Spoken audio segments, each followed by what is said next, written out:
I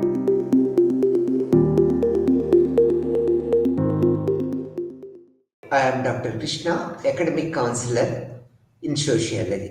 ఈరోజు మనము BSOE 143 unit number 2 environmental sociology అనే బుక్ నుంచి రియలిస్టిక్ కన్స్ట్రక్షనిస్ట్ డిబేట్ అనే లెసన్ గురించి మనం చెప్పుకుందాం.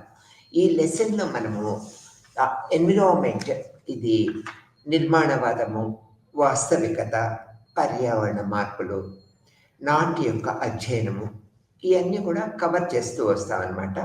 వాస్తవికవాదులు ఈ పర్యావరణ మార్పుల గురించి ఏ విధంగా తమ అభిప్రాయాలను వెలుబుచ్చారనేది ఇందులో మనం ఈ లెసన్లో తెలుసుకుంటాం. ఇందులో ప్రముఖమైనది ఓజోన్ క్షీణత, గ్లోబల్ వార్మింగ్, నిరంతరమైన వాతావరణ మార్పులు,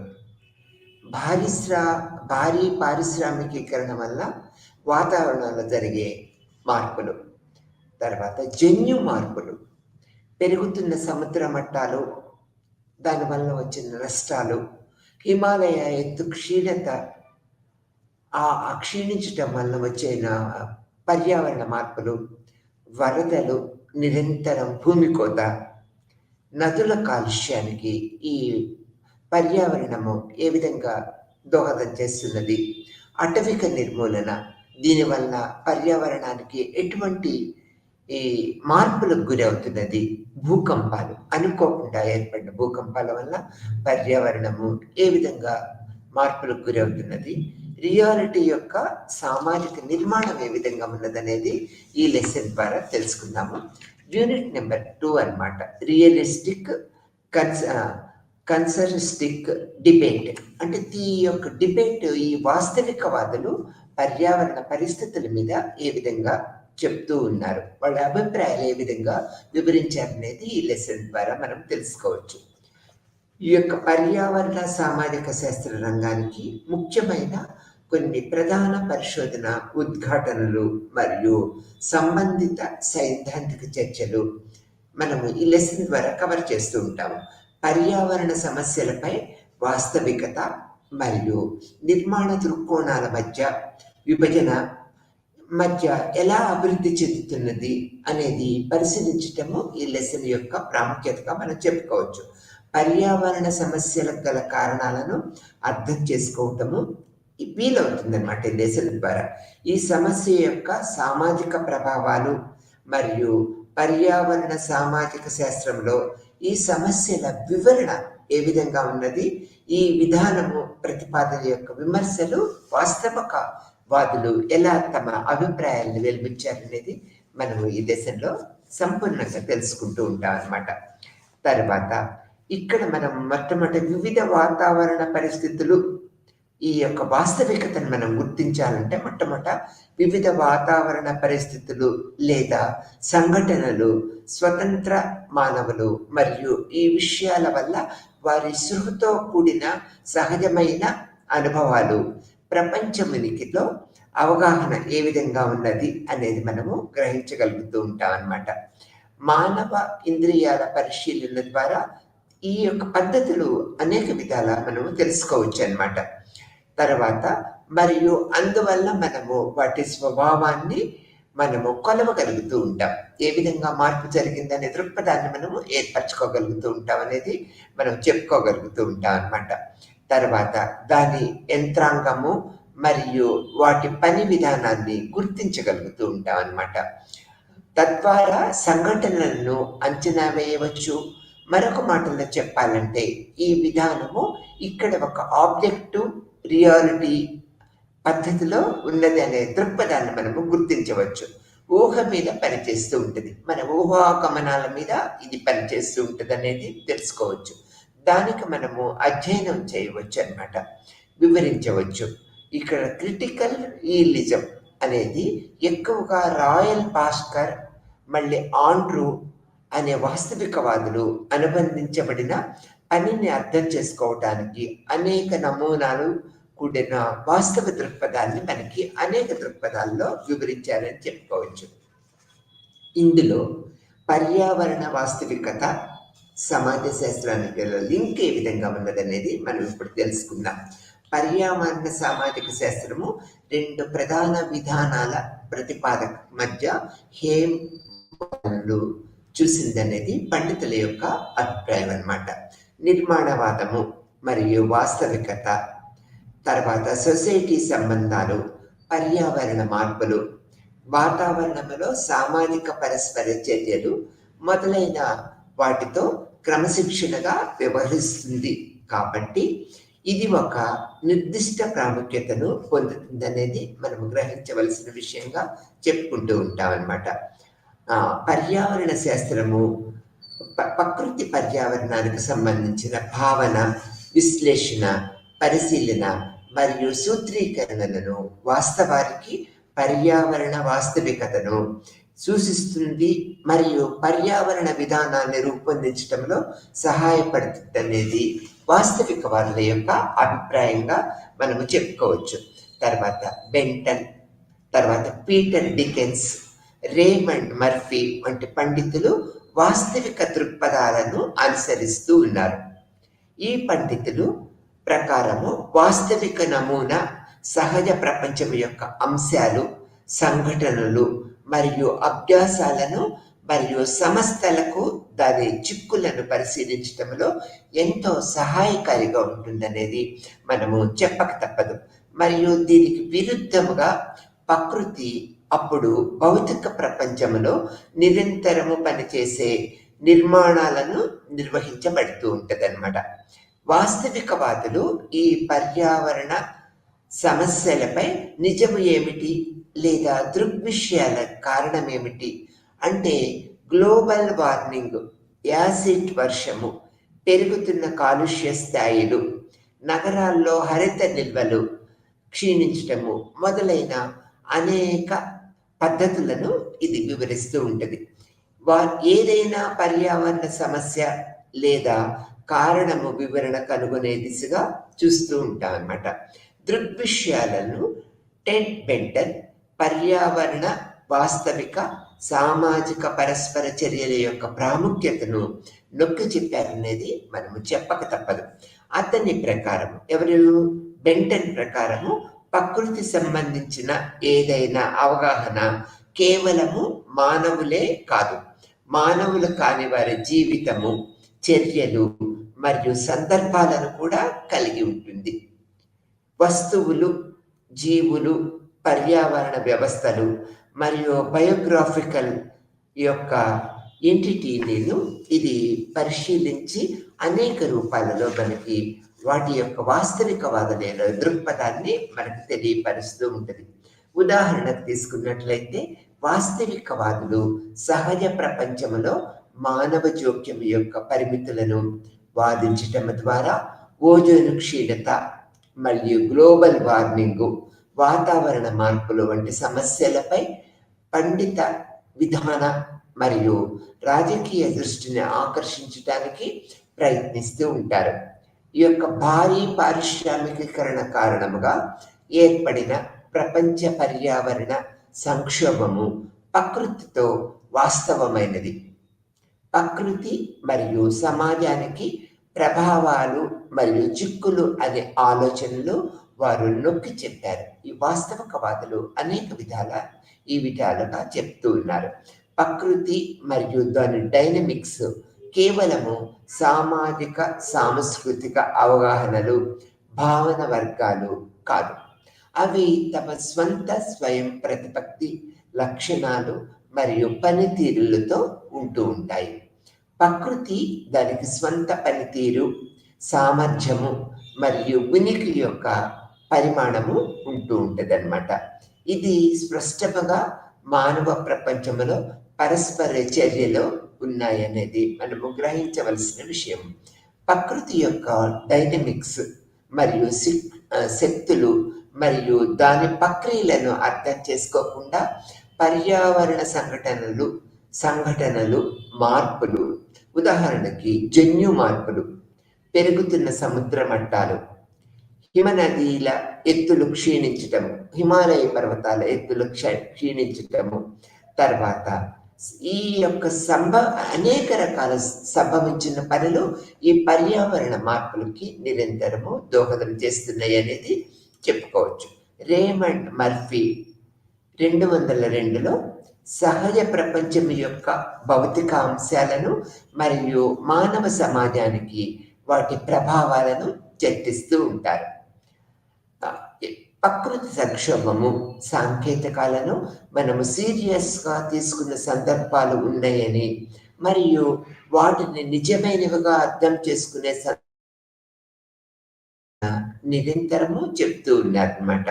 ఆ కారకాల ఆధారంగా ఏదైనా పర్యావరణ ప్రమాదము లేదా ప్రమాదాల ప్రభావము, వాటి స్వభావము, పనితీరును అంచనా వేయడానికి దేశాలు విధానాలు రూపొందించాయి. అనేక దేశాలు అనేక రకాల విధానాలను రూపొందిస్తూ వచ్చాయి మరియు ప్రాణ నష్టము నివారించడానికి తగిన చర్యలు తీసుకున్నాయి.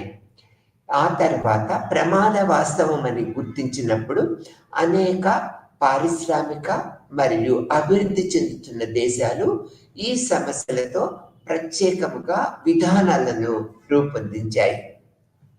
అనగా పరస్పరము సరస్సులు మరియు నదుల కాలుష్యము, ఓజోన్ పొర, క్లోరోఫోర్ కార్బన్ అంటే సిఎఫ్ఓలు ముప్పు, అటవిక నిర్మూలన, భూకంపాలు మొదలైనవిగా ఉదాహరణగా చెప్పుకోవచ్చు అన్నమాట.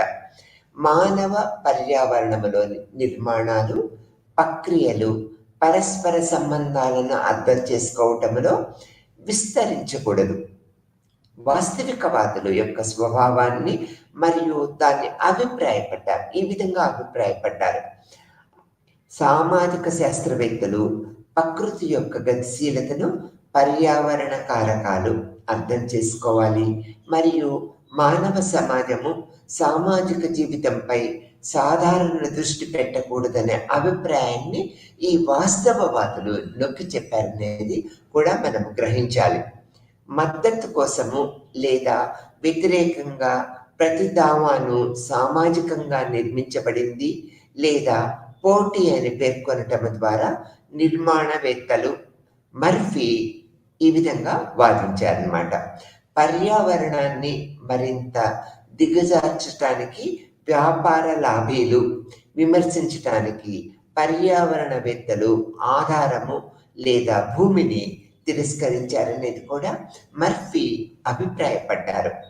ఓజోను క్షీణత యొక్క వాస్తవికతను తిరస్కరించటం ద్వారా, అంటే ఓజోను క్షీణత యొక్క అటువంటి సమస్య లేదని చెప్పటం ద్వారా వారు తమ లాభదాయక కొనసాగించవచ్చని రసాయనిక పారిశ్రామిక కోరుతున్నది. ఇదే మళ్ళీ మర్ఫీ ఈ విధంగా చెప్పారనమాట. అంటే ఈ యొక్క ఓజోను క్షీణత యొక్క అటువంటి సమస్య లేదని చెప్పటం ద్వారా వారు తమ లాభదాయకతను కొనసాగించవచ్చని రసాయనిక పరిశ్రమలను కోరుతున్నదనే దృక్పథాన్ని వాస్తవికవాదులు తెలియపరిచారు.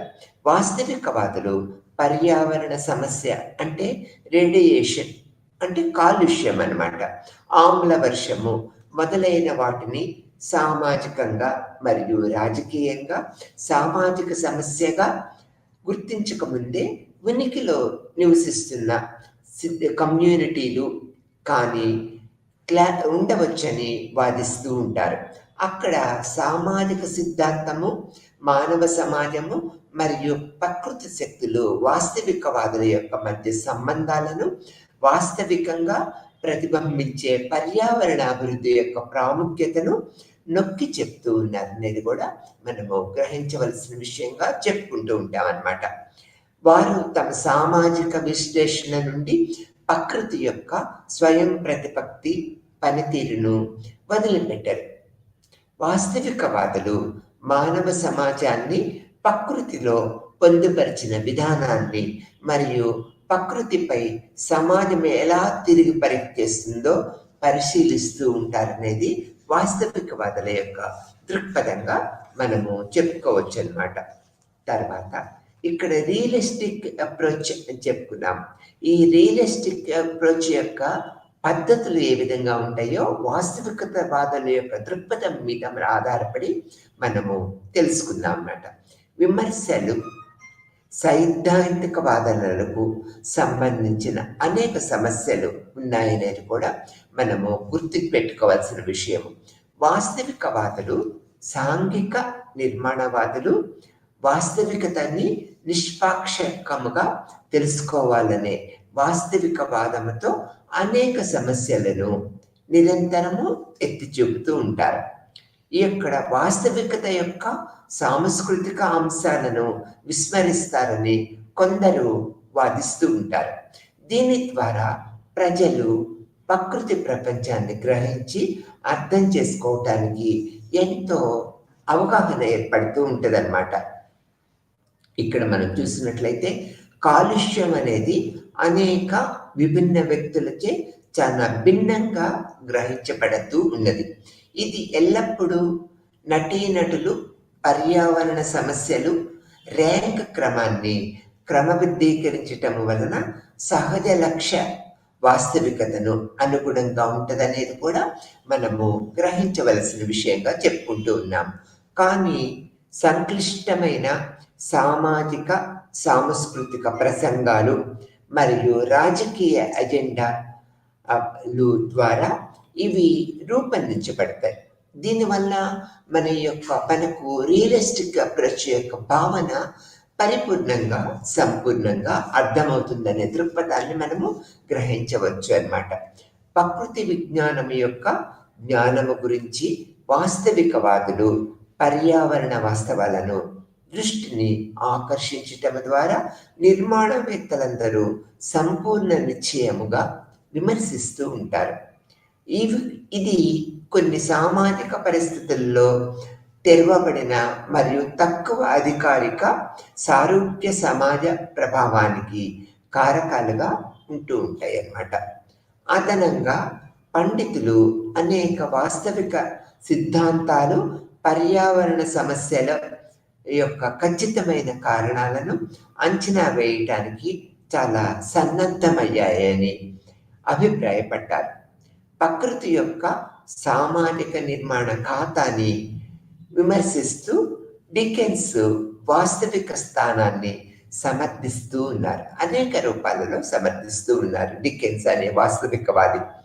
పర్యావరణ సమస్యలు మరియు సమస్యలు పర్యావరణవేత్తలు లేదా పండితులు అణు రియాక్టర్లు ముప్పు లేదా అణుబాంబుల ప్రభావము జపాన్ లేదా భారతదేశం కూడా ఈ యొక్క ప్రభావానికి గురి కావచ్చు ముందు రోజుల్లో అనే అభిప్రాయాన్ని డికెన్స్ తన అభిప్రాయంలో తెలియపరిచారనేది మనము చెప్పుకోవచ్చు అన్నమాట. తర్వాత ఈ యొక్క నిర్మాణవాదం అంటే ఈ యొక్క పర్యావరణ నిర్మాణవాదము ఏ విధంగా ఉన్నదో మనం ఇప్పుడు తెలుసుకుందాం అన్నమాట. సాంఘిక శాస్త్ర రంగంలో నిర్మాణవాదము చాలా ప్రజాదరణ పొందిన విధానముగా మనం చెప్పుకోవచ్చు. ఇది మనకు తెలిసిన వాటిని మరియు మనము నివసించే ప్రపంచం గురించి మనకు ఏదైనా తెలుసునని అన్వేషించటంలో నిరంతరము మనకి సహాయపడుతూ ఉంటదన్నమాట. నిర్మాణవాదము విధానము ప్రాథమికంగా దాని గురించి మానవ అవగాహన నుంచి స్వతంత్రముగా ఉండే బాహ్య లక్షణముగా మనం చెప్పుకోవాలి. ఏక వాస్తవికత ఉనికిని నిరాకరిస్తూ ఉంటది. ఇది సామాజిక అవగాహనల ప్రాముఖ్యతని నిరంతరము నొక్కి చెప్తూ ఉంటది. భావనలు, ఆలోచనలు ప్రజలు తమ ప్రపంచాన్ని అర్థం చేసుకోవటానికి సహాయపడే జ్ఞానము. ఈ మార్పు విస్తృతంగా 19వ శతాబ్దంలో ఇది మార్క్స్ వెబర్, హుస్సేన్, జాన్ జూరీలు రచనల్లో ఉద్భవించిన వాఖ్యాతలను సులువుగా సూచించబడుతూ ఉంటుందనేది నిర్మాణవాదములో వారి అభిప్రాయాన్ని కూడా క్రోడీకరిస్తూ ఉన్నాం అన్నమాట. తర్వాత ఈ ప్రపంచంలో వారి అనుభవము మరియు చర్యలను మానవులు ఆపాదించిన అర్థాలను అర్థం చేసుకోవటంపై సామాజికవేత్తలు దృష్టి సారించారు. ప్రతి వ్యక్తి వారి ప్రకారము సామాజిక అవగాహనలు, సామాజిక పరస్పర చర్యలు, సైద్ధాంతిక ప్రపంచ దృక్పథాలు మరియు వాస్తవాల యొక్క భాగస్వామ్య అవగాహన ద్వారా జ్ఞానాన్ని నిర్మిస్తూ ఉంటుంది అనేది కూడా మనము గ్రహించవలసిన విషయము. మానవ సందర్భాలను అర్థం చేసుకోవటంలో అంటే వారి సామాజిక మూలము, విలువ వ్యవస్థ, ఆసక్తులను అర్థం చేసుకోవటంలో ఈ ఉదాహరణ వాస్తవికవాదానికి భిన్నముగా సమస్యలు, వ్యక్తులు ఏ సమస్యను లేదా నిర్మాణవాదుల్ని ఎలా గ్రహిస్తారో మనము తెలుసుకోవాల్సిన విషయం ఉంటుందన్నమాట. ఆకృతి చేసే సాంఘికత కోసము ముఖ్యమైన ప్రశ్న ఈ వ్యక్తి యొక్క గురించి ఎవరి నిజాలు సత్యముగా చిత్రీకరించబడ్డాయనేది కూడా మనము గుర్తుంచుకోవాల్సిన విషయము. పర్యావరణ సమస్య అవగాహన మరియు జ్ఞానము ఏర్పడటము, అతని లేక ఆమె సాంఘీకరణ భాష నేర్చుకోవటము, సాంస్కృతిక సందర్భము ద్వారా మధ్యవర్తిత్వము చెందుతూ ఉంటుంది అనేది కూడా ఈ నిర్మాణవాదములో ప్రముఖముగా మనము చెప్పుకోవాలి. తర్వాత ఈ ప్రకృతి తనంతట తాను మధ్యవర్తిత్వము వహించదు. రూపానికి ఎల్లప్పుడూ వివరణ, సామాజిక అర్థాల మధ్యవర్తిత్వము అవసరమని వాదిస్తూ ఉంటారు. దాని గురించి ప్రసంగాలు ఇది మానవ జ్ఞానము, సామాజికంగా నిర్మించబడే ఆలోచనపై కేంద్రీకృతమై ఉంటుందనేది కూడా మనము తెలుసుకోవాల్సిన విషయము. మరియు పర్యావరణం నుంచి స్వీకరించబడదు అనేది కూడా మనము గ్రహించవలసిన విషయము. భాష, సామూహిక చిహ్నాలు, సాధనలు, సాంఘీకరణ, రాజకీయ చర్చ, రోజువారీ పద్ధతులు, సాంస్కృతిక విశ్వాసాలు మరియు విలువలు వంటి సామాజిక కోణాలు దీంట్లో ఈ నిర్మాణవాదములో ప్రముఖ పాత్ర వహిస్తూ ఉంటాయి. ఏదైనా జంతువును సామాజికంగా వర్గీకరించి, ఇది పిల్లి అని ఉదాహరణగా పిల్లి వర్గీకరించినట్లయితే దాని ప్రకారము సమాజము అర్థం చేసుకుంటూ ఉంటుంది. నిర్వహించబడిన కొన్ని లక్షణాలతో జంతువు ఉందని వినికిడి మరియు నమ్మే వ్యక్తులు మనకి సమాజంలో పెరుగుతూ ఉన్నారు. పీటర్ బెర్గర్ మరియు థామస్ రియాలిటీ యొక్క సామాజిక నిర్మాణము అనే భావన యొక్క వివరణాత్మకమైన విశ్లేషణని మనకి ఈ నిర్మాణవాదములో అందించారనేది చెప్పుకోక తప్పదన్నమాట. మానవ పరస్పర చర్యలు, మానవ ప్రవర్తన గురించి భావనలను రూపొందించాయని మరియు క్రమముగా ఈ భావనలు సామాజిక అలవాట్లలో భాగమవుతాయని మరియు సంస్థాగతీకరించబడాయని వారు వాదించారనేది కూడా మనం ఇక్కడ తెలుసుకోవాల్సిన విషయం. ఈ ప్రపంచము మరియు ఈ వాస్తవికతను గురించి మనకున్న జ్ఞానము వాస్తవికత గురించి మన భావనపై ఆధారపడి ఉంటుందనే అభిప్రాయాన్ని కూడా నిర్మాణవాదములో మనము తెలుసుకోవాల్సిన విషయము. ఇది సామాజిక పరిస్థితుల్లో పరస్పర చర్య సమయంలో సాంఘీకరణలో మనము పొందిన అనుభవాలపై ఈ నిర్మాణవాద ప్రక్రియ ఆధారపడి ఉంటుందనేది మనము గుర్తుపెట్టుకోవాల్సిన విషయంగా మనం చెప్పుకుంటున్నాము. ఆ తర్వాత కన్సర్నిజం, ఎన్విరాన్మెంట్ సోషియాలజీ వాళ్ళ లింక్ ఎలా ఉంటుంది అనేది కూడా మనం ఇప్పుడు తెలుసుకుందాం. పర్యావరణము సామాజికంగా నిర్మించబడిందని నిర్మాణవాదులు భావిస్తూ ఉంటారు. పర్యావరణము సామాజికంగా నిర్ణయించబడిందనేది నిర్మాణవాదులు వాదిస్తూ ఉంటారు కూడా. పర్యావరణం గురించి ఏదైనా వాదనలను మంజూరు చేయటానికి బదులుగా సామాజిక నిర్మాణ దృక్పథము ఇచ్చిన సామాజిక సాంస్కృతిక సందర్భాలలో ముంచటానికి ప్రయత్నిస్తూ ఉంటుంది. ఇది సమస్య లేదా సమస్యకు సంబంధించిన వివిధ వాటాదారులను పరీక్షించడానికి నిరంతరము ప్రయత్నిస్తూ ఉంటుందన్నమాట. ఆ తర్వాత ఇది ఎవరు ఏదైనా క్లెయిమ్ చేస్తున్నారు, ఎవరు వ్యతిరేకిస్తున్నారు, పర్యావరణము అంటే పర్యావరణ మార్పు, గ్లోబల్ వార్మింగ్, డిగ్రేడేషన్ మొదలైనవి గురించి ఒక నిర్దిష్ట ప్రసంగము ఎందుకు బాగా ప్రాచుర్యం పొందింది మరియు ఇతర సమస్యలను ఎందుకని ఇది హైలైట్ చేస్తుందనేది కూడా మనము గ్రహించవలసిన విషయం. వాస్తవికత పట్ల దాని విధానాన్ని ప్రదర్శిస్తూ జాన్ వాస్తు నిర్మాణవాదము ప్రకృతి యొక్క స్వతంత్ర కారణ శక్తులను తిరస్కరించదు అనే దృక్పథాన్ని ఈ జాన్ అనే యొక్క వాస్తవికవాదములో తన అభిప్రాయాన్ని తెలియపరిచారు. ఈ పర్యావరణ సమస్య యొక్క ర్యాంక్ ఆర్డర్ బి అనే సోషియాలజీ అనువర్తనాన్ని ఎల్లప్పుడూ వాస్తవిక అవసరానికి నేరుగా అనుగుణముగా లేదు అనే అభిప్రాయాన్ని నొక్కి చెప్పారనేది కూడా మనము గ్రహించవలసిన విషయం. అటువంటి ఉపన్యాసం యొక్క ఆవిర్భావము కోసము మొదట చేయటంలో సామాజిక సంబంధాన్ని అందించే 3 అంశాలని ఈ యొక్క గుర్తించాల్సిన విషయం ఉన్నది. ఇక్కడ పెరుగుతున్న కార్పొరేట్ మేధో సంపత్తి హక్కులపై ఆసక్తి చూపుతున్నది మొదటిది. రెండవది 1970లో ఉద్భవిస్తున్న పర్యావరణ సంక్షోభము గురించి పరిరక్షణ జీవశాస్త్రంలో విద్యాపరమైన ఆసక్తి ఒక ప్రసిద్ధ పరిశోధనా ప్రాంతంగా మారటానికి మరియు అమెరికన్ సందర్భము పర్యావరణ సమస్యలకి ఇది దోహదపడింది అనేది కూడా మనం తెలుసుకోవాల్సిన విషయము. ఈ యొక్క చట్టపరమైన సంస్థాగత నిర్మాణాన్ని ఈ చర్య యొక్క ప్రజాదరణకు అవసరమైన ప్రేరణ ఇచ్చిందనేది కూడా మనము గుర్తుపెట్టుకోవాల్సిన విషయము.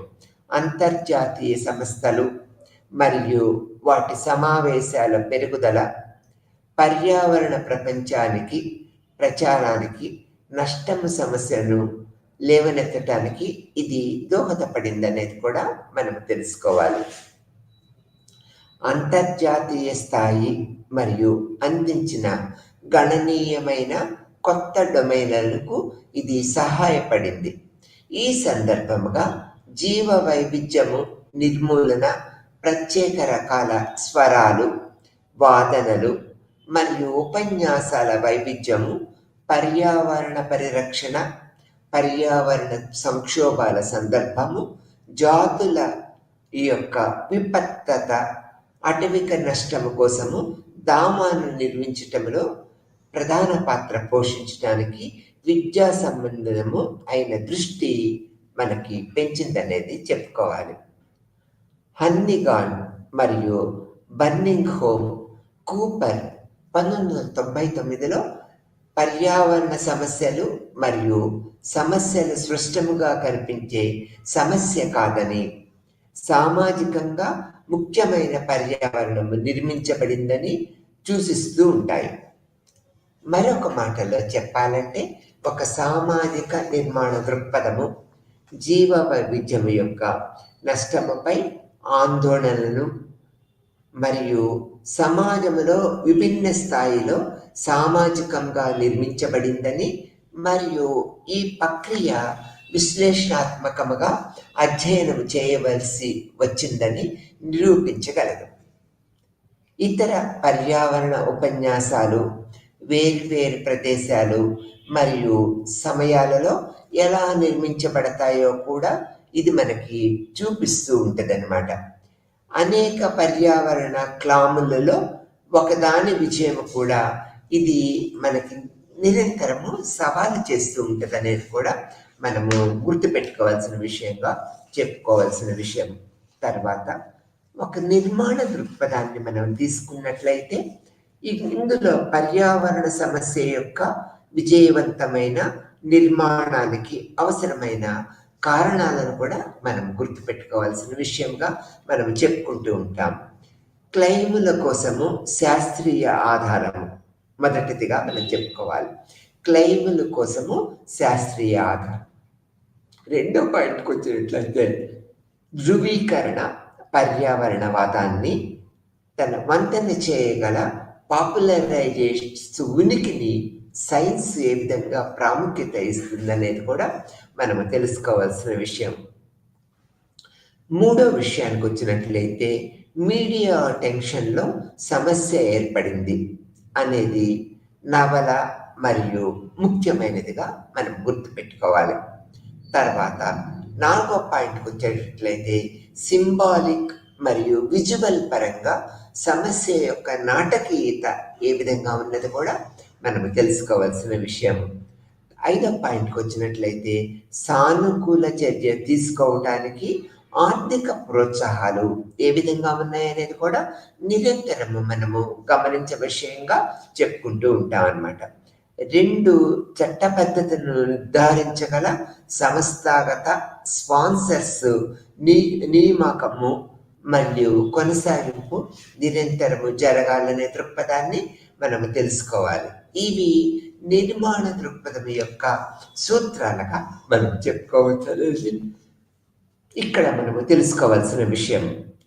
ఇక్కడ అటువంటి ఆందోళన యొక్క సంపూర్ణ స్వభావము సామాజిక నిర్మాణవాదుల ప్రకారము ప్రకృతి యొక్క ఆబ్జెక్టివిటీ, వాస్తవికత వర్గీకరించడానికి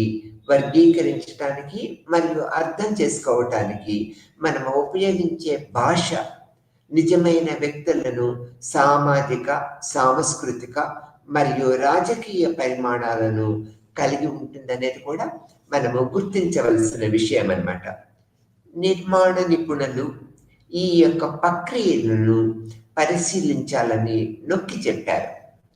మరియు అయితే కొన్ని పర్యావరణ చర్చలు ఆధిపత్యంగా మారుతూ ఉంటాయి. ఇతరులు మరియు తద్వారా మొత్తం పరిస్థితుల గురించి ప్రజలు అవగాహనకి పరిమితం చేస్తూ ఉంటారు.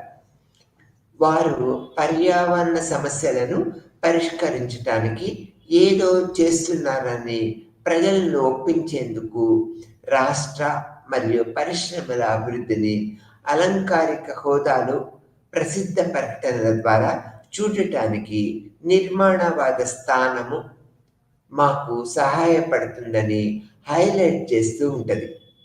ఈ యొక్క ప్రక్రియ అంటే అనేక రకాల ప్రోత్సాహాలు ఇస్తున్నాము, ప్రకృతిని కాపాడటానికి నిరంతరము పనిచేస్తున్నాం అనేది ఒక బూస్టింగ్ లాగా ప్రచార పద్ధతులని ఏర్పరచుకుంటూ ఉంటుంది అనేది మనము చూడాలి.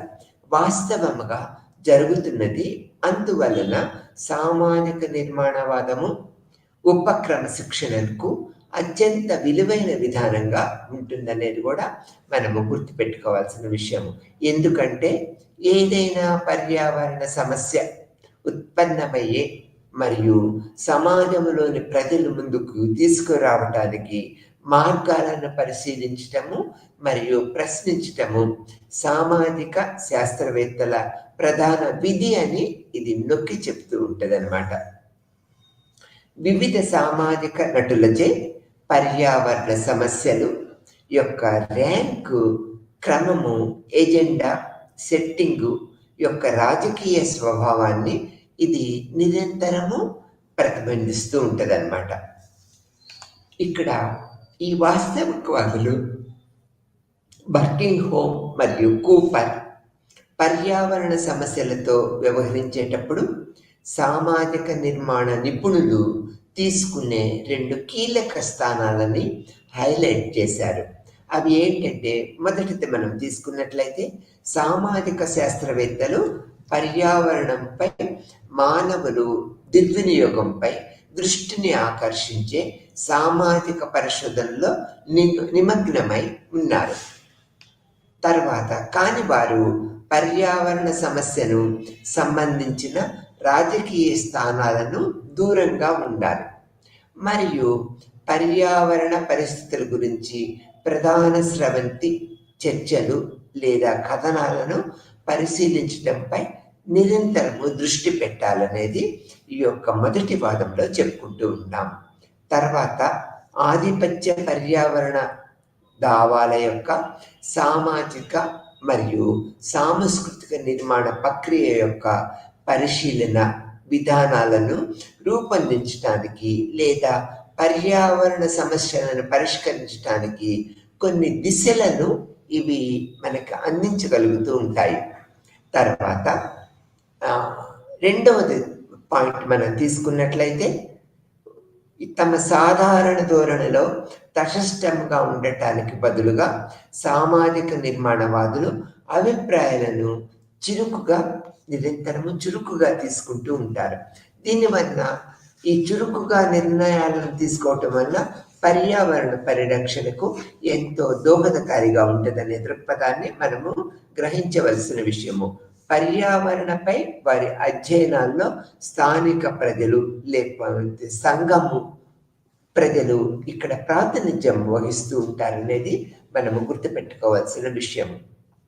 ఆ తర్వాత సామాజిక నిర్మాణవాదం యొక్క విమర్శలు ఏ విధంగా ఉన్నాయనేది కూడా మనము తెలుసుకోవాల్సిన విషయంగా ఇక్కడ చెప్పుకుంటూ ఉంటాం. సామాజిక నిర్మాణవేత్తలు సవాలు చేసే అనేక మంది విద్వాంసులు ఇక్కడ ముందుగా అర్థం చేసుకోవాలని విజ్ఞప్తి చేస్తూ ఉంటారు. చాలా అర్థం చేసుకోవాలనే పట్టుదల కారణంగా ప్రత్యర్థులను జోడించి సామాజిక నిర్మాణ నిపుణులు నిర్దిష్ట పర్యావరణ సమస్యను మనకి హైలైట్ చేస్తూ ఉంటారనేది గుర్తుపెట్టుకోవాల్సిన విషయము. తర్వాత సామాజిక శాస్త్ర కల్పన యొక్క జీవన శక్తిని అణగదొక్కే విధంగా పనిచేస్తారనేది ఇక్కడ వర్ణిస్తూ ఉంటారు. విమర్శకులు విధ్వంసకరంగా ఉంటూ ఉంటారు కొన్ని సందర్భాలలో. దీనివల్ల అనేక రకాల అపోహలు మనకి ఏర్పడుతూ ఉంటాయి అనేది కూడా మనం తెలుసుకోవాలి. ఈ విధానము ఏదైనా చర్యను నిలిపివేస్తూ ఉంటుంది మరియు నిర్మించటంలో ఆలస్యం చేస్తూ ఉంటుంది అని మనకి వాస్తవికవాదులు చెప్తూ ఉంటారు. పర్యావరణ కార్యకర్తలు ప్రకృతిని మరియు నిర్మాణకర్తలపై ప్రకృతి యొక్క వాస్తవికత ఫిర్యాదు చేశాడు.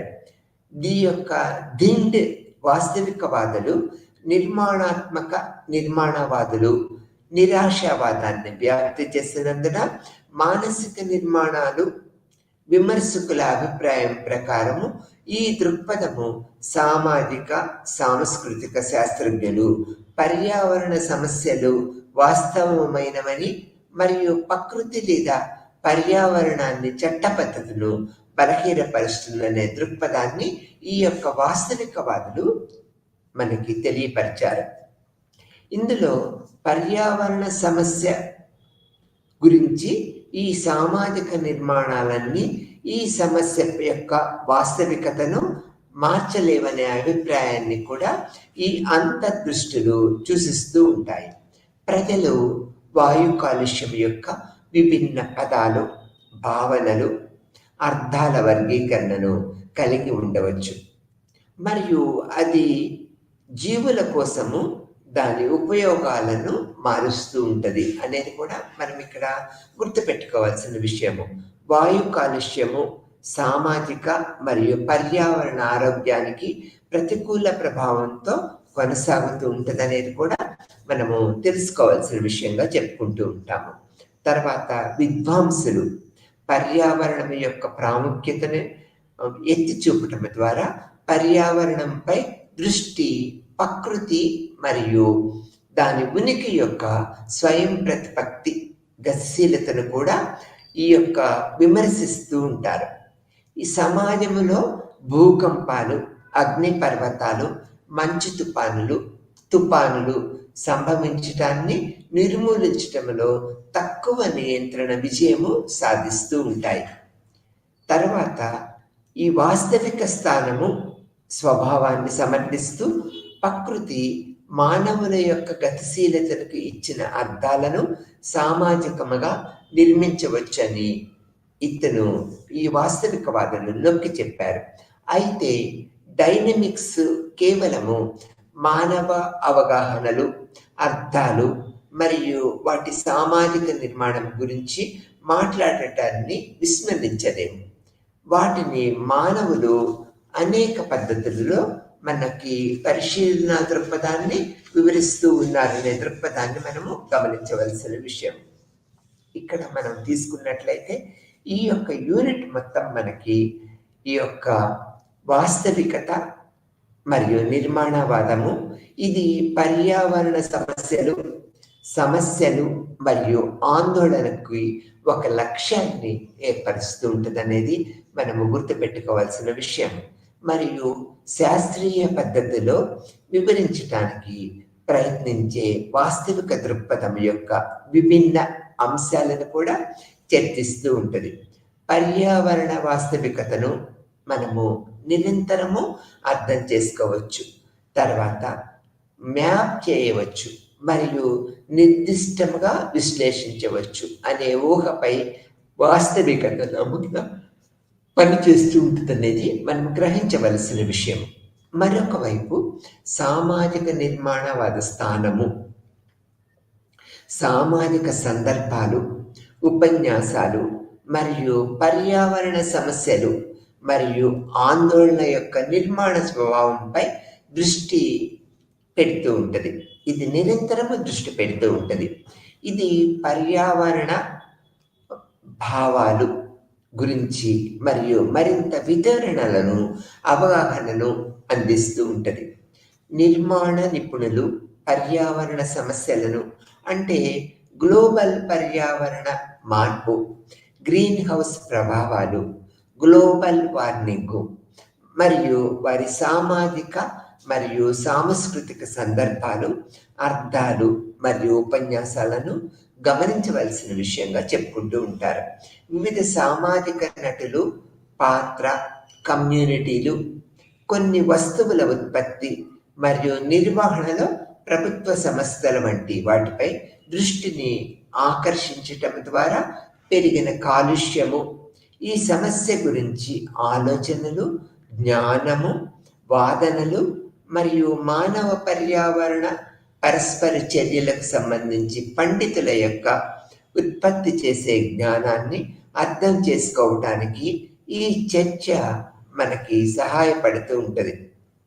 ఇక్కడ వాస్తవికవాదులు మరియు నిర్మాణవాదుల యొక్క స్థిరమైన స్థానాలను దృష్టిలో ఉంచుకొని పర్యావరణ సామాజిక శాస్త్రవేత్తలు ఇప్పుడు కొత్త ఆలోచన విధానాలను అభివృద్ధి చేయటానికి మరియు పర్యావరణ సమస్యలను పరిశోధించడానికి ఈ రెండు స్థానాలను ఆకర్షించడానికి ఆలోచించడము ప్రారంభించారు ఈ వాస్తవికవాదం అనేది మనము గుర్తు చేసుకోవాల్సిన విషయంగా చెప్తూ ఉంటామన్నమాట. తర్వాత ఈ యొక్క లెసన్లో మనము బెంటన్, పీటర్ డికెన్స్ మరియు రేమండ్ మర్ఫీ వంటి వాస్తవిక పండితుల వాస్తవిక దృక్పథాన్ని మనము అనేక విధాలుగా తెలుసుకున్నాము. ఇది యొక్క విద్వాంసుల ప్రకారము సహజ ప్రపంచం యొక్క అంశాలు, సంఘటనలు మరియు అభ్యాసాలు మరియు సామాజిక సంస్థలను సంబంధించిన చిక్కులను పరిశీలించటంలో వాస్తవిక మోడల్, హెల్ప్ మరియు ఈ యొక్క వైస్ వెర్సా ప్రకృతి అప్పుడు నిర్మాణాలుగా శారీరక శ్రమలో నిరంతరము పనిచేసే ప్రక్రియలుగా మారుతుందనేది కూడా మనము గ్రహించవలసిన విషయము. వాస్తవికవాదులు ప్రశ్న అడుగుతూ ఉంటారు, ఈ పర్యావరణ సమస్య గురించి నిజము ఏమిటి, లేదా ఈ దృగ్విషయాల కారణం ఏమిటి అంటే గ్లోబల్ వార్మింగ్, ఆమ్లాల పెరుగుతున్న కాలుష్యం స్థాయి, హరిత నిల్వలు క్షీణించటము, తర్వాత నగరాలు మొదలైన వాటిలో ఏదైనా పర్యావరణ సమస్య లేదా దృగ్విషయం యొక్క కారణం వివరణను కనుగొనడానికి ఈ వాస్తవికవాదులు నిరంతరము పనిచేస్తూ ఉంటారనే దృక్పథాన్ని మనం తెలుసుకోవాల్సిన విషయం.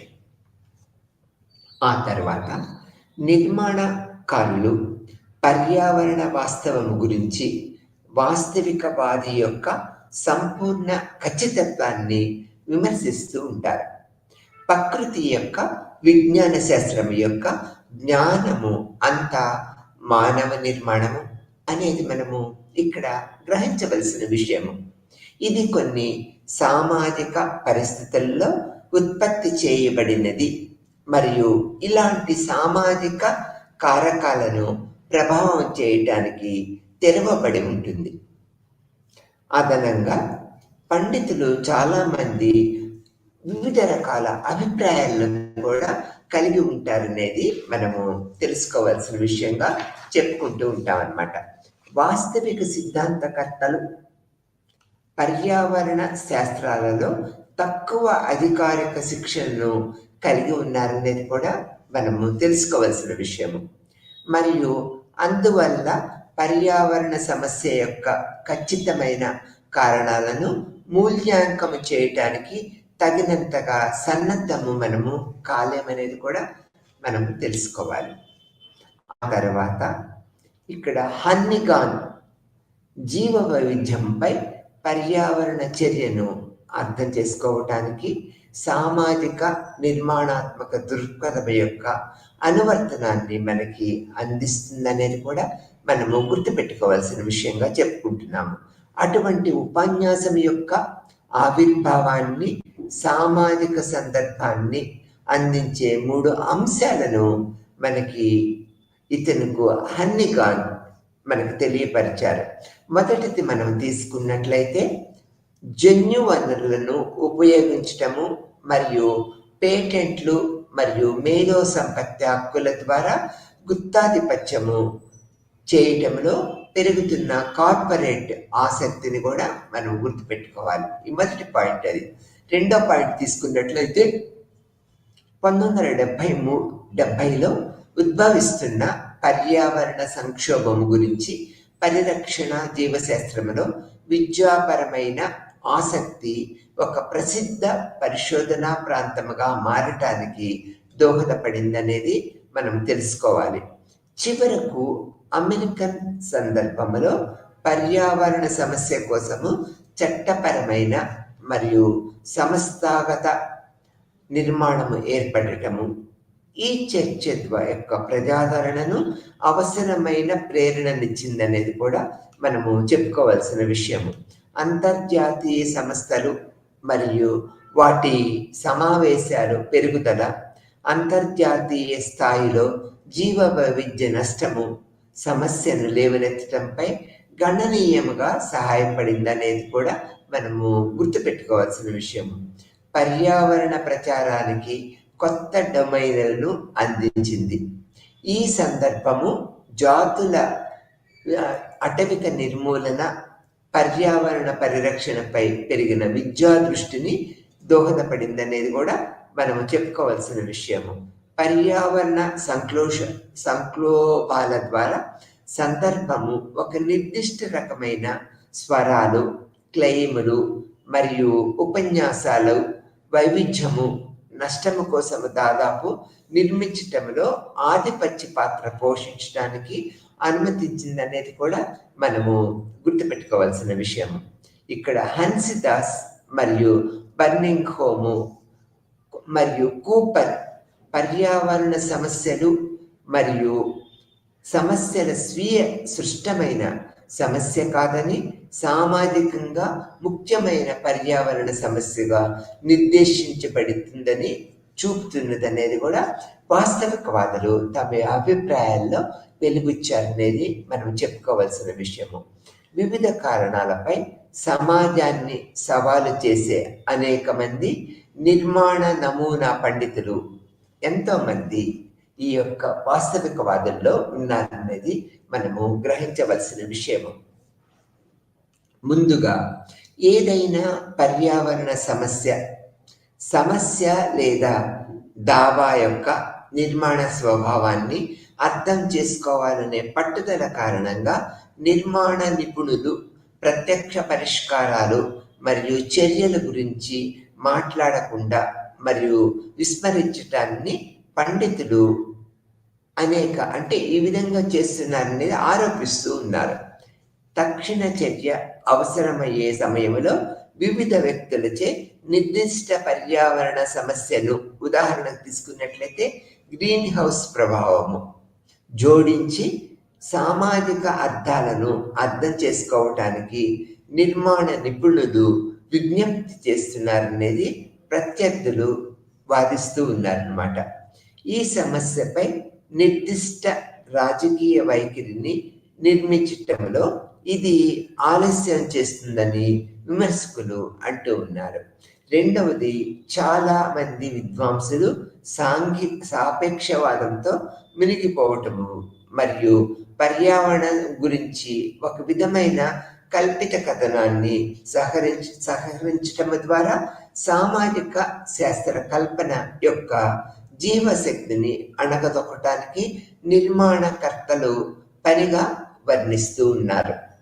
ఈ విధానము ఏదైనా చర్యను నిలిపివేస్తూ ఉంటుంది మరియు సంభావిత విశ్లేషణలో చిక్కుకుపోయినందున ఇది ప్రకృతి వినాశకపరమైనదిగా మనం చెప్పుకోవాల్సిన విషయం ఉన్నాం. ఈ విధంగా పర్యావరణవాదులు అనేక రకాలుగా తమ వాదనలను నిరంతరము మనకి వినిపిస్తూనే ఉన్నారు. అన్ని దేశాల్లో, ప్రపంచవ్యాప్తంగా అన్ని దేశాలలో ఈ యొక్క పర్యావరణ పరిరక్షించే పద్ధతులను కాన్ఫరెన్సెస్, నేషనల్ వైజ్ సెమినార్స్ అనేక జరుగుతూ ఉన్నాయనేది మనకు తెలిసిన విషయమే. అన్ని దేశాలు ప్రస్తుత పరిస్థితుల్లో పెరుగుతున్న కాలుష్యాన్ని తగ్గించాలనే దృక్పథంతో అనేక రకాల మార్గాలను మనకు సూచిస్తూ ఉంటారనేది మనకు తెలిసిన విషయమే. ఇప్పుడు మనము ఢిల్లీలో ఉన్న పర్యావరణ పరిస్థితులను గమనించినట్లయితే అన్ని రాష్ట్రాలు, ఒక ఢిల్లీనే మనం తీసుకోవాల్సిన పని లేదు, బాంబే, తర్వాత హైదరాబాద్, పూణే, బెంగళూరు, అన్ని ప్రముఖ పట్టణాలన్నీ కూడా ఈ పర్యావరణ బారిన పడ్డాయనేది మనము చెప్పక తప్పదు. ఇక్కడ మనము ప్రముఖంగా చెప్పుకోవాల్సిన విషయం ఏంటంటే గాలి కాలుష్యం.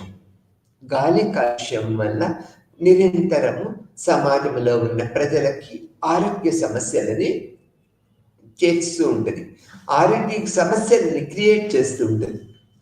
దీనివల్ల సమాజంలో ఉన్న అందరూ ప్రజలు నిరంతరము ఈ యొక్క అనేక రకాల ఊహించని గాలి కాలుష్యాన్ని పొందుతూ ఉంటారు. సమాజంలోని వ్యక్తుల జీవిత పరిస్థితులు అస్తవ్యస్తంగా తయారవుతూ ఉంటాయి. ఆరోగ్యపరమైన ప్రమాదం ఏర్పడటం వల్ల అనేక రకాల నూతన వ్యాధులను వీళ్ళు ఫేస్ చేస్తూ ఉంటారనేది మనం చెప్పుకోవచ్చు. ఫర్ ఎగ్జాంపుల్, ఢిల్లీ గవర్నమెంట్ ఎన్ని రకాల పర్యావరణ పద్ధతుల్ని తీసుకున్నా కూడా ఇప్పుడు తప్పనిసరిగా ప్రతి నెలలో, అంటే ప్రతి మంత్లోనూ మనకి కొన్ని రోజులు హాలిడేస్ డిక్లేర్ చేయడం అనేది చూస్తూ ఉన్నాము. స్కూల్స్, కాలేజెస్, విద్యా సంస్థలు, తర్వాత బేసి సంఖ్యలో వాహనముల యొక్క ప్రయాణము, అనేక రకాల పర్యావరణవాదులు అనేక రకాల సామాజిక రక్షణ పద్ధతులను టేకప్ చేసినప్పటికీ కూడా నిరంతరము ఢిల్లీ, బాంబే, హైదరాబాద్, బెంగళూరు నిరంతరమైన ఈ యొక్క సమస్యలను, పర్యావరణ సమస్యలను ఫేస్ అవుతూ ఉన్నదనేది వాస్తవికవాదులు, నిర్మాణవాదులు చెప్తూ ఉన్నారు. ఈ ప్రకృతి పరిరక్షణ శాస్త్రవేత్తలు, ఈ వాస్తవికవాదులు, ఈ పర్యావరణ పరిరక్షణ పద్ధతులు అవలంబించే అధికారులు అందరూ కూడా ఒకరికి ఒకరు నిరంతరము సమాచారాన్ని చేరవేసుకుంటూ ఎటువంటి పద్ధతుల్లో ప్రకృతి పరిరక్షణ చేయటానికి వీలవుతుంది అనే దృక్పథాన్ని ఏర్పరచుకోవాల్సిన అవసరము ఎంతో ఉన్నది ప్రస్తుత పరిస్థితుల్లో. ఈ యొక్క పర్యావరణ మార్పులు ఏ విధంగా జరుగుతున్నాయి అనేది మనం నిరంతరము చూస్తూ ఉన్నాము. ఈ యొక్క వాస్తవికవాదులు, పర్యావరణ పరిరక్షణ పరిశోధకులు, శాస్త్రవేత్తలు అందరూ కూడా ఈ వాస్తవికవాద యొక్క లక్షణాలను పరిరక్షించుకుంటూ ముందుకు వెళ్ళవలసిన అవసరం ఉన్నదనే దృక్పథాన్ని మనం ఏర్పరచుకుంటూ ఉన్నాము. ఇక్కడ ప్రపంచవ్యాప్తంగా ఓజోన్ క్షీణత గురవుతూ ఉన్నదనేది మనందరికీ తెలిసిన విషయం. ఓజోన్ పరిరక్షణ పద్ధతులని మనము నిరంతరము ప్రత్యేక దృష్టి పెట్టి నిరంతరము రక్షించుకోవాల్సిన అవసరం ఉన్నది. ప్రపంచవ్యాప్తంగా అన్ని దేశాలు కూడా ఈ ఓజోన్ క్షీణతను గుర్తించి ఓజోన్ పరిరక్షణ పద్ధతులన్నీ అన్ని దేశాలలో ప్రపంచవ్యాప్తంగా తీసుకుంటున్నారు. అనేక రకాల పరిరక్షణ పద్ధతుల ద్వారా ఓజోన్ క్షీణత అనేది కొద్దిగా తగ్గుముఖం పట్టింది అనేది కూడా మనం చూస్తూ ఉన్నాం అనేది తెలిసిన విషయమా. నిరంతరము అనేక రకాల వాతావరణ మార్పులు మనం సంభవించటం చూస్తూ ఉన్నాం. గ్లోబల్ వార్మింగ్స్, ఈ యొక్క శాస్త్రవేత్తలు పరిరక్షణ పద్ధతులు అవలంబించే పర్యావరణ సిద్ధాంతకర్తలు వీళ్ళందరూ గ్లోబల్ వార్మింగ్స్ ఏ విధంగా ఈ వాతావరణ మార్పులు సంభవిస్తున్నాయి అనేది ముందే తెలుసుకుంటున్నారు. తెలుసుకొని సామాజిక పరిరక్షణకు, తర్వాత పర్యావరణ పరిరక్షణకి ఈ యొక్క ముందే ఈ గ్లోబల్ వార్మింగ్స్ గ్రహించి అనేక రకాల రక్షణ మార్గాలను సమాజానికి, ప్రజలకి అన్ని దేశాల వాళ్ళు అందిస్తూ ఉన్నారనేది మనము తెలుసుకోవాల్సిన విషయమే. తర్వాత అన్ని దేశాలలో భారీ పారిశ్రామికీకరణ, పారిశ్రామిక అభివృద్ధి లేకపోతే దేశం అభివృద్ధి చెందదనేది మనకు తెలిసిన విషయమే. కానీ ఈ భారీ పారిశ్రామికీకరణ వల్ల వాతావరణములో అనేక రకాల, పర్యావరణంలో అనేక రకాల మార్పులు సంభవిస్తూ ఉంటాయి. కాబట్టి ఈ భారీ పారిశ్రామికవేత్తలు అందరూ కూడా పర్యావరణ పరిరక్షణ పద్ధతులను నిరంతరము అమలుపరుస్తూ ఉంటారు. దీని మీద నిరంతరము ఈ పారిశ్రామికవేత్తలందరూ నిరంతరము ఈ ఆక్రమాలను, ఈ యొక్క రక్షణ పద్ధతులను తనిఖీలు చేస్తూ ఉండాలి. నిరంతరము పర్యావరణ పరిరక్షణకి వీరు ముందు ఉన్నట్లయితే పారిశ్రామిక అభివృద్ధిని చేసుకోవటానికి చేయొచ్చు. తర్వాత స్టేట్ అండ్ సెంట్రల్ గవర్నమెంట్ యొక్క పర్యావరణ పరిస్థితులు, వాళ్ళ యొక్క జీవోస్, ఈ యొక్క రక్షణ పద్ధతులు, వీళ్ళ యొక్క నిరంతరమైన నిఘా పద్ధతులు, ఇవన్నీ కఠినతరము గనక చేసినట్లయితే పర్యావరణ పరిరక్షణకి స్టేట్ అండ్ సెంట్రల్ గవర్నమెంట్ కఠినమైన నిబంధనలు గనక ఏర్పరిచినట్లయితే పర్యావరణ రక్షణకి ఎంతో దోహదం చేసినట్లుగా ఉంటుంది. సెంట్రల్ గవర్నమెంట్ ఆర్డర్స్, ప్రతి ఒక్క స్టేట్ గవర్నమెంట్ ఆర్డర్స్ నిరంతరము పరిరక్షణ తనిఖీలు, సూచనలు చేయటం వల్ల వీలైనంత వరకు పర్యావరణ పరిరక్షణ పద్ధతులను మనము కంట్రోల్ చేయడానికి వీలవుతుందనే దృక్పథాన్ని మనం ఇక్కడ గ్రహించవలసిన విషయం. జన్యు మార్పులు, ఈ యొక్క అన్ని రకాల పంటలలో, ఈ యొక్క శారీరక నిర్మాణాలలో ఈ జన్యు మార్పులు ఈ యొక్క పర్యావరణ పరిరక్షణ పద్ధతుల వల్ల మనము గ్రహించగలుగుతున్నాము. ఈ జన్యు మార్పుల వల్ల అనేక రకాల ఈ యొక్క మార్పులని నిర్మూలించి ప్రకృతిపరమైన రక్షణను మనము సమాజానికి, ప్రజలకి ఇవ్వగలుగుతామనేది మనము చెప్పుకోగలుగుతూ ఉంటాం. తర్వాత హిమాలయ పర్వతాలు ఎత్తు తగ్గిపోతూ ఉండటం, మంచు క్షీణించి ఉండటం, మంచు ఏర్పడకుండా ఉండటం, ఇవన్నీ కూడా మనము గుర్తుపెట్టుకోవాల్సిన విషయము, రక్షణ చర్యలు తీసుకోవాల్సిన విషయము. పర్యావరణ పరిరక్షణ గనక మనము ప్రముఖ పాత్ర వహించకపోతే హిమాలయ పర్వతాలు కొన్ని సంవత్సరాలకి మొత్తము క్షీణించిపోతాయి, ఎత్తు తగ్గిపోతూ ఉంటాయి. హిమము అనేది మనము ప్రకృతి పరంగా చూడలేని పరిస్థితి ఏర్పడుతూ ఉంటుంది. తర్వాత పెరుగుతున్న సముద్ర మట్టాలు, ప్రతి సముద్ర ప్రాంతాలను మనం పర్యవేక్షించుకున్నట్లయితే పర్యావరణ క్షీణత వల్ల సముద్ర మట్టాలు నిరంతరము ఈ యొక్క పెరిగిపోతూ ఉన్నాయి. దీనికి వరదలు, నదుల కాలుష్యము, అటవిక నిర్మూలన, భూకంపాలు, రియాలిటీ సామూహిక నిర్మాణ యొక్క పద్ధతులన్నీ మనము పరిగణలోకి తీసుకోవాలనేది కూడా మనము చెప్పుకోవాల్సిన విషయము. తర్వాత పెరుగుతున్న సముద్ర మట్టాలను అరికట్టాలంటే అటవిక నిర్మూలన చేయకూడదు. వరదలను మనం నివారించుకోవాలి. నదుల్లో ఉన్న కాలుష్యాన్ని మనము అరికట్టాలి. అటవిక నిర్మూలన అనేది పరిరక్షించాలి.